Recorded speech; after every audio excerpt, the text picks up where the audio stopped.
Okay, so we're jumping right in for this one, guys. These are some of the supplies that you'll need. I am doing 2 pop sockets, so I'll show you what you'll need for the second one, but I'm also going to link everything below. Oh, and don't forget to get a new phone case. That's actually very important because the older ones will be nasty and slimy. So I'm starting with this pop socket that I got in rose gold, and I'm just going to show you that you could do a few different designs with these like gem jewels. I am just sticking them on right now, but I would recommend gluing them down with the E6000 glue because over time they will start to slide and move around. But it's cool that they have that adhesive because you can kind of play around and see what you want first, and then once you officially decide, then go ahead and glue it down. Now this is the brooch that I'm using. I got these from Amazon, and I basically just pushed the pin down a little bit so it would flatten out. This is ultimately what's going to get secured onto the back of the pop socket, but all it is a simple brooch. So this was the first design that I did. I liked it. I did honestly, it was probably like my second favorite, but it was a little too glam for me. Like, I liked it, but I didn't fully like it. So then I tried this design here, which was just circular, and again with the brooch in the center, which I thought was nice if you want to try that. And then the third design I did was just too simple, like diagonal. It's literally whatever your preference is, whatever you're looking for, however you want it to look.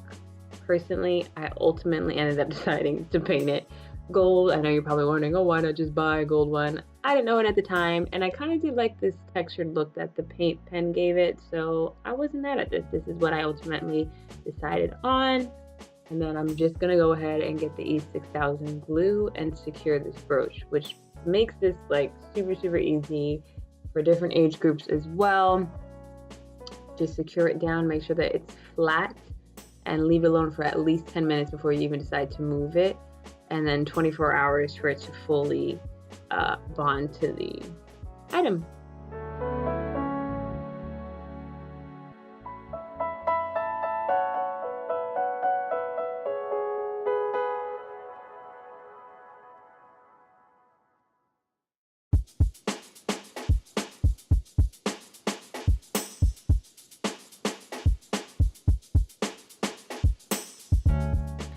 So for the second pop socket, I'm actually using an old one that I had, and these are the supplies that you'll need for this one. Again, I'll link in the description box below. I had removed this, so I'm just reapplying it. If you reapply it right away, you can reuse them. If you leave it off too long, you cannot. So just a little tip there for you. And I'm gonna do something similar. I'm going to use the paint pen to kind of cover it. I'm going for more like a clouded sky effect, so I like that you can see the blue underneath. But I just need to let this dry a little bit more than the last one because I did a little too thick. And for this, I'm using a sticker that I cut out in that shape. And I didn't really have to glue it down. It actually stuck to the paint. And then I'm gonna go ahead and apply these pearls. As you see right now, I'm not gluing it down because I was in a rush. I had to go somewhere. But I would recommend that you glue these down because over time they will move when you open it and you put it in your pocket and such. And that's pretty much it, guys. These were so much fun, and I love them, and I can't wait to make more. I hope that you enjoyed this video, and I'll see you in the next one. Bye!